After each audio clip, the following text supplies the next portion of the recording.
Os ataques ucranianos contra as usinas de energia russas estão aumentando em um ritmo sem precedentes, e praticamente não há nada que Putin possa fazer para impedir isso. Isso ocorre porque a Ucrânia adotou uma estratégia devastadora. Eles não só atacam usinas de energia e refinarias russas, mas também destroem sistematicamente as defesas aéreas que as protegem. Putin está literalmente indefeso. 2 dias atrás, a Ucrânia destruiu uma grande usina russa, deixando mais de 500 mil russos sem luz.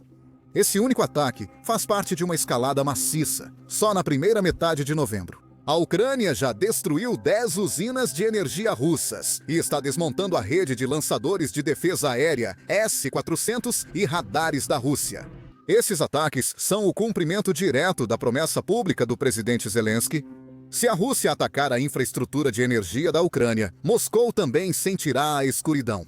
Putin perde o controle e os russos pagam o preço. Vamos ao início.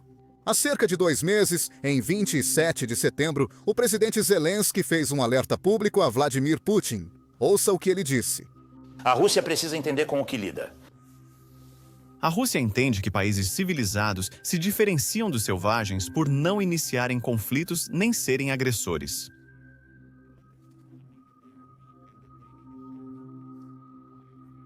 Se eles ameaçarem um apagão, por exemplo, isso Não deve ser manifestado. na capital da Ucrânia, então o Kremlin deve saber que haverá Um apagão. na capital da Rússia. Infelizmente, o Kremlin não levou isso a sério, porque, no dia seguinte, drones russos atacaram cidades ucranianas e usinas de energia ucranianas. O que a Ucrânia fez? Eles revidaram, como o presidente Zelensky prometeu.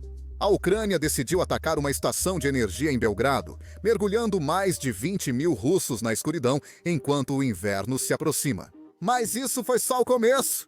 Desde então, as respostas ucranianas aos ataques russos só aumentaram de intensidade. Em outubro, a Ucrânia atingiu 7 diferentes usinas de energia russas. E na metade de novembro, a Ucrânia já destruiu 10 usinas russas, sendo a mais recente em Donetsk, ocupada pela Rússia. Assim como em todos os ataques até agora, a Ucrânia nunca atacou primeiro. Eles apenas responderam, e desta vez estavam respondendo a um dos ataques mais horrendos que a Rússia já realizou. Nas noites de 15 e 16 de novembro, a Rússia atacou intencionalmente prédios residenciais, hospitais e usinas termoelétricas ucranianas. O ataque visava fazer os cidadãos sofrerem no inverno. A mídia russa, Russia Today, zombou publicamente de Zelensky por querer apagões na Rússia, enquanto usinas termoelétricas ucranianas estão sendo destruídas. Bem, essa mídia russa não cobriu isso. Quando a Ucrânia respondeu a esse ataque, foi porque a resposta ucraniana foi devastadora. Na noite de 16 de novembro, cerca de 100 drones kamikaze de longo alcance e vários drones de mísseis foram lançados contra a Rússia. E então, vimos o momento em que drones ucranianos destruíram mais uma estação de energia russa. Dê uma olhada.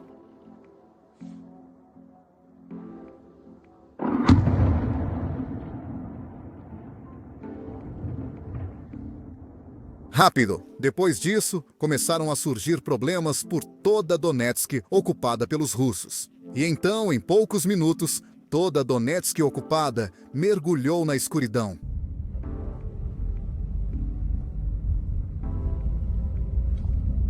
Na verdade, de acordo com um repórter russo que estava na região cobrindo esta guerra, os russos nunca viram nada parecido desde o início da invasão. Ataque deixa 4 cidades e 500 mil pessoas sem energia. Amigos, nós saímos lá fora.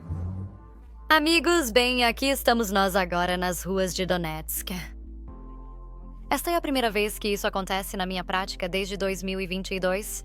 Em Donetsk, Makayevka e Gorlovka, todas as cidades. Donetsk está sem luz, mergulhada na escuridão. Embora as luzinhas das pessoas estejam funcionando, você pode ver também. Parece que funcionam com baterias elétricas.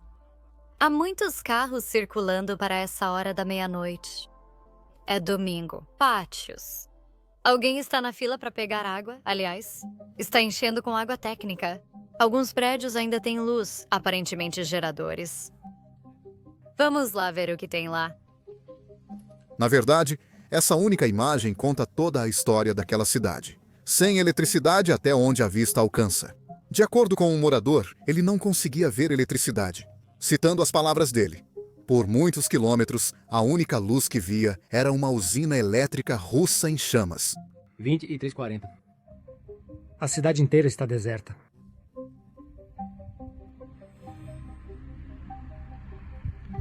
Como podem ver, isso foi ruim. Mas sabem o que é pior? Ter suas usinas de energia destruídas 2 noites seguidas foi exatamente isso que a Ucrânia fez. No dia 17 de novembro, grande parte da Donetsk ocupada ficou às escuras pela 2ª noite seguida. Drones atingiram a usina de energia Zuzka, no vilarejo de Zuz, cerca de 30 quilômetros a leste de Donetsk.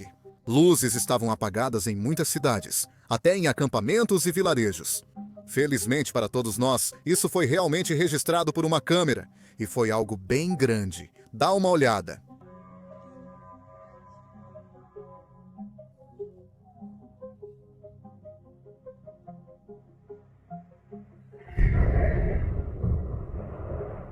Agora, algumas pessoas dizem que eu tenho um medo irracional de eletricidade.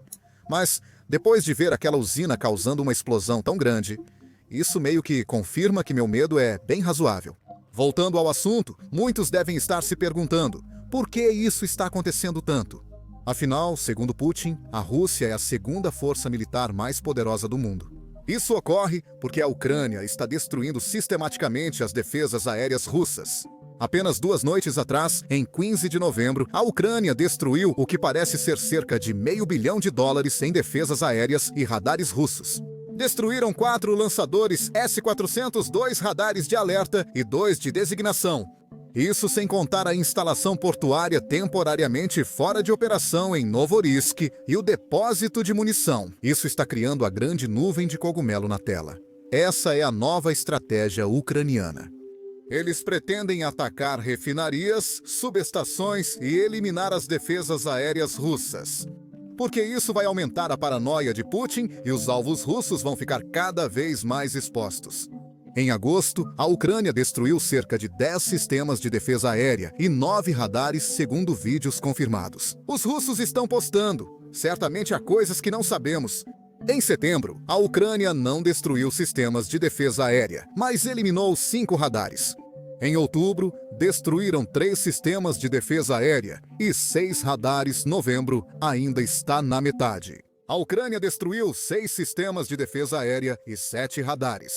A falta de defesa aérea na Rússia está tão crítica que Putin está recorrendo a outras medidas. Os países para os quais ele já vendeu sistemas de defesa aérea. Ele pede educadamente se pode ter esses sistemas de defesa aérea de volta. Agora, tudo isso está acontecendo por causa da escassez imposta pela Ucrânia. E a Ucrânia está tirando total proveito disso. Na noite passada, drones ucranianos atingiram uma fábrica da Zincom, em Kursk. A empresa de defesa fornece ligas de zinco e materiais químicos ao exército russo. O ataque interrompeu cerca de 20 mil toneladas, equivalentes a 10% do zinco fornecido pela Rússia. Na noite anterior, a Ucrânia atingiu uma refinaria de petróleo na região de Samara e outros alvos militares. E na mesma noite, eles também destruíram uma refinaria russa na região de Volgograd. Na verdade, as refinarias russas estão sendo atingidas com tanta frequência que eu acabei deixando de cobrir alguns casos. Então, vamos rapidamente revisar os números totais dos últimos meses. Em agosto, a Ucrânia atingiu 14 refinarias. Quando falo em 14 refinarias, refiro-me a 14 ataques distintos. Algumas refinarias podem ser atingidas mais de uma vez. Em setembro, a Ucrânia atacou as refinarias. Em outubro, ocorreram 18 ataques a refinarias, totalizando 18 vezes diferentes. Agora, em novembro, com apenas 16 ou 17 dias, eles já atingiram 21 vezes diferentes. Aqui, você pode ver o que as pessoas estão chamando de bingo das refinarias que a Ucrânia está jogando? Na verdade, restam poucas refinarias na Rússia que a Ucrânia não atingiu.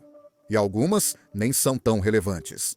Por outro lado, algumas refinarias, como Ryzon e Kostovo, foram atingidas tantas vezes que está difícil acompanhar diariamente. Tudo isso, claro, afeta a economia russa, que no fim das contas é o que mais importa. Putin ignora as mortes de russos na linha de frente, mas precisa se preocupar quando a população não consegue pagar necessidades básicas. Ele sabe que quando o dinheiro acaba, a verdade aparece. E adivinha o que está acontecendo na Rússia? Devagar, mas com certeza a verdade está vindo à tona. Está ficando tão óbvio que até a televisão do Kremlin, a mídia do Kremlin que está no bolso do Putin, não consegue deixar de reportar sobre a situação econômica. Só escute o que eles estão dizendo. Os russos que esperam passar as férias de Ano Novo na Rússia vão ter que pagar caro por isso. O tigre russo pelo preço de umas férias na Turquia. Os preços do turismo de Ano Novo chocaram os russos. E aqui vemos o pai russo, o vovô Gelo, não distribuindo presentes, mas recolhendo dinheiro e dizendo para as pessoas na fila: pare aí mesmo, você é capaz de pagar? O vovô também quer férias. O Kommersant relata que a economia russa desacelera. Há uma grande discussão sobre se a economia da Rússia está em estagnação ou recessão técnica. Os russos estão consumindo cada vez menos para economizar dinheiro. Na Rússia, a desaceleração do consumo iniciada na primavera passada virou forte queda em novembro. Na primeira semana de novembro, o consumo real caiu 4% em relação ao ano passado. Agora, na minha humilde opinião, nunca é uma boa situação quando seus economistas estão discutindo se sua economia está estagnada ou passando por uma recessão. É como se meu médico tivesse que escolher entre câncer ou aneurisma. Não quero que ele tenha esse tipo de debate. Isso só é possível devido aos ataques ucranianos. Mas, por algum motivo, a grande mídia, a mídia tradicional, não quer cobrir como a Ucrânia está reagindo e como a Ucrânia está lutando contra a Rússia. Eles estão levando essa guerra para a casa de Putin. E é exatamente por isso que começamos este canal. Para abordar temas e eventos que a grande mídia teme ou não se interessa em cobrir. Por isso também criamos nossa plataforma Basics Insider.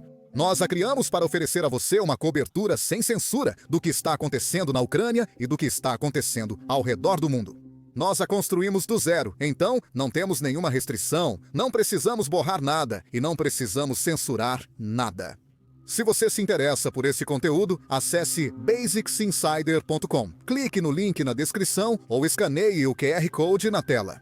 Ao se juntar, você estará apoiando nosso canal e nosso conteúdo. Então, muito obrigado. Meu nome é Sam e vejo vocês no próximo vídeo.